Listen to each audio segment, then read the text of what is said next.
Hello students, ब्रांटली education के इस YouTube channel में एक बार फिर से आप लोगों का हार्दिक अभिनंदन है।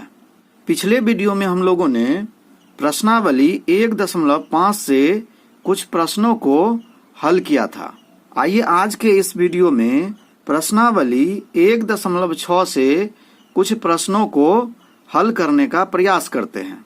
प्रश्नावली 1.6 को हल करने से पहले आइए हम लोग एक बार घातांक के नियम अर्थात लॉ ऑफ एक्सपोनेंट्स को समझ लेते हैं। लॉ ऑफ एक्सपोनेंट्स का पहला नियम कहता है कि a to the power m into a to the power n बराबर a to the power m plus n होता है। अर्थात जब बेस समान हो और घात अलग अलग हो तो गुना में पावर जुट जाता है। दूसरा नियम कहता है कि a to the power m whole to the power n बराबर a to the power m into n होता है। अर्थात किसी संख्या के ऊपर अगर घात लगा हो, उसके होल पर भी घात लगा हो तो दोनों घात गुना हो जाता है। तीसरा नियम कह रहा है कि a to the power m by a to the power n equal a to the power m minus n, जहां m ग्रेटर देन n हो। चौथा नियम कह रहा है कि a to the power m into b to the power m बराबर a into b whole to the power m। अर्थात बेस अलग अलग हो और घात समान हो तब दोनों बेस गुना हो जाता है और उस पर पावर m होता है।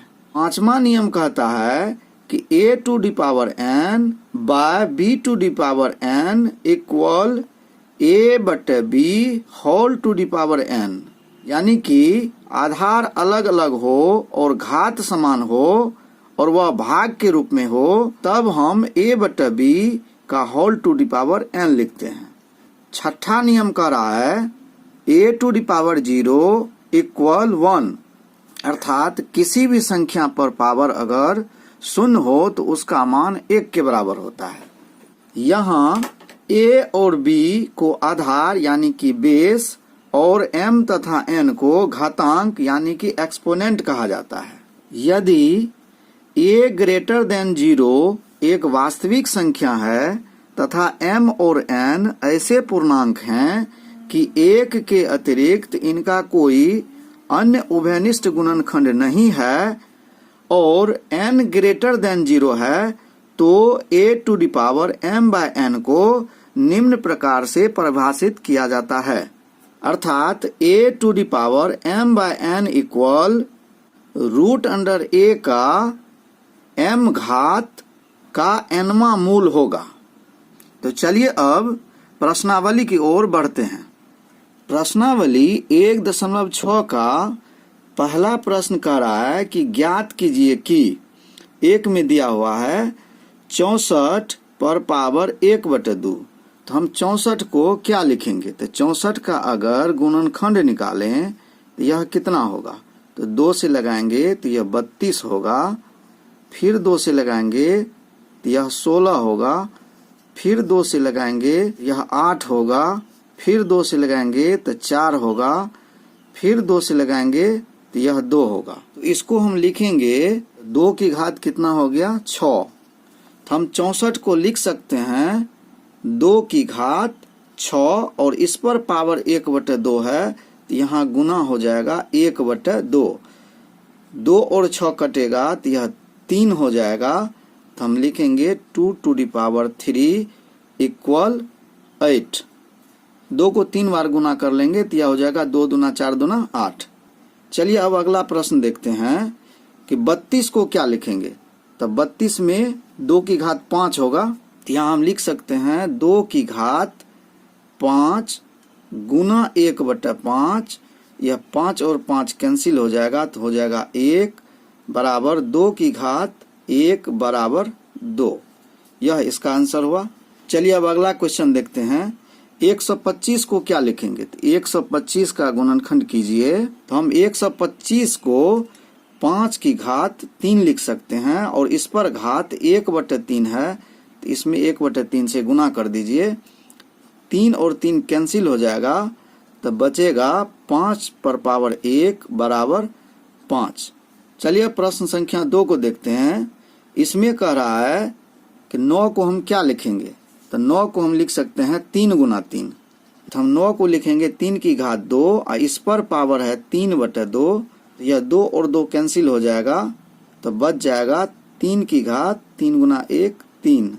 तो 3 को 3 बार गुना करेंगे तो 3 तिया 9 तिया 27 होगा। चलिए अब अगला देखते हैं।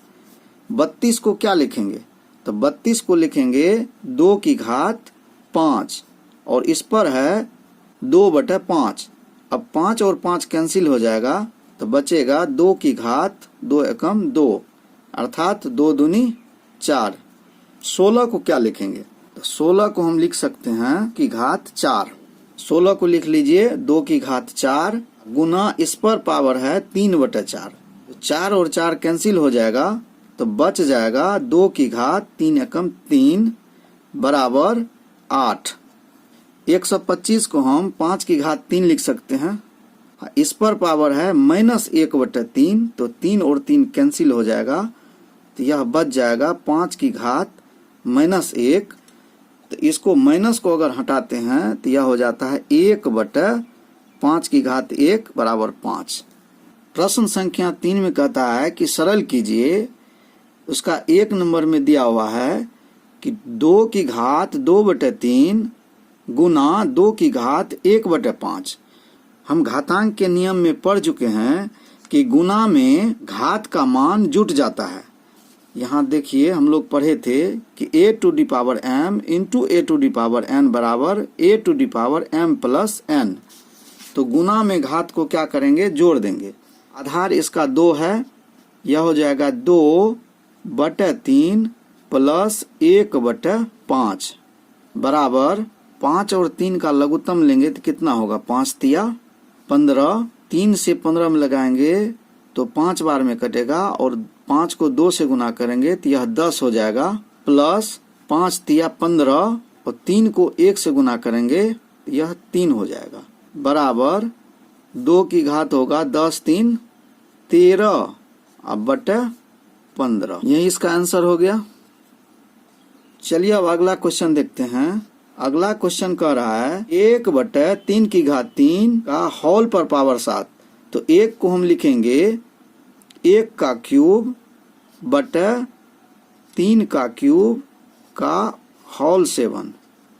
यहाँ हो जाएगा 1 का क्यूब का होल 7 बटे 3 का क्यूब का होल 7। यह हो जाएगा 1 पर पावर 3 गुना 7 बटे 3 पर पावर 3 गुना 7 बराबर 1 पर पावर 21 बटे 3 पर पावर 21 बराबर 1/3 पर पावर 21 बराबर इसको ऊपर ले जाएंगे तो यह हो जाएगा 3 पर पावर -21।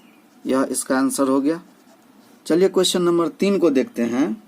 इसमें है 11 पर पावर 1/2 बटे 11 पर पावर 1/4। यहाँ यह भाग के रूप में है, तो आप जानते हैं अगर आधार समान हो तो भागा में पावर घट जाता है। तो यहाँ क्या करेंगे, 11 बेस है, इसको घटा लेंगे पावर को, 1/2 घटाओ 1/4। अब दोनों का लघुत्तम होगा 4, 2 से भाग लगाएंगे तो 2 बार में कटेगा तो यह हो गया 2। 4 से 4 में लगाएंगे तो होगा 1 और 1 को 1 से गुना करेंगे तो होगा 1 बराबर 11 पर पावर 1/4। यही इसका आंसर हुआ। चलिए अब चौथा नंबर को देखते हैं। इसमें आधार अलग अलग है और घात समान है, तो जब आधार अलग अलग हो और घात समान हो दोनों आधार गुना हो जाता है। तो 7 गुना 8 की घात 1/2 यह हो जाएगा 7 × 8 56 की घात 1/2। यही इसका आंसर हो जाएगा। तो उम्मीद करते हैं कि प्रश्नावली 1.6 के सभी प्रश्नों को आप हल करना सीख चुके हैं। तो आज के वीडियो में बस इतना ही। मिलते हैं फिर नेक्स्ट वीडियो में। पूरा वीडियो देखने के लिए आपका धन्यवाद।